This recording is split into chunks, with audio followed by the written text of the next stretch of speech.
சமையலில் பார்த்தீங்க அப்படின்னா நம்ம முடிஞ்ச வரைக்கும் வீட்டில் இருக்கிற குறைந்த பொருள்களில் வச்சு நல்ல டேஸ்ட்டாக, அதாவது சிம்பிள் இன்க்ரீடியன்ட்ஸ் வச்சு best taste, at the same time அது நல்ல ஹெல்த்தியாகவும் இருக்கணும் அப்படின்னு யோசிப்பேன்.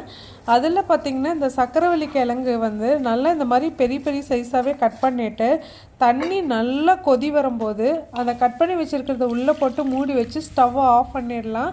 அதை பார்த்திங்க அப்படின்னா ஒரு 5-10 நிமிஷம் விட்டோம் அப்படிங்கும்போது அது செட்டில் ஆகிடும். அதுக்கப்புறம் அந்த தண்ணியை வடிச்சிட்டு கொஞ்சமாக நான் தேங்காய் எண்ணெய் யூஸ்வலாக எடுப்பேன், இல்லை அப்படின்னா செக்கில் ஆட்டின கடலெண்ணெயும் நல்லாயிருக்கும். அதில் மிளகாத்தூள், அந்த எண்ணெய் காஞ்சதுக்கப்புறம் மிளகாத்தூள், உப்பு, அதுக்கப்புறம் இந்த ஹாஃப் பாயில்டு பிளான்ச் பண்ணி எடுத்த மாதிரின்னு வச்சுக்கோங்களேன், அந்த கிழங்கையும் போட்டு நல்லா பொறுமையாக கிளறி விட்டுட்டு மூடி வச்சு வேக வைக்கும்போது செம டேஸ்ட்டாக இருக்கும்.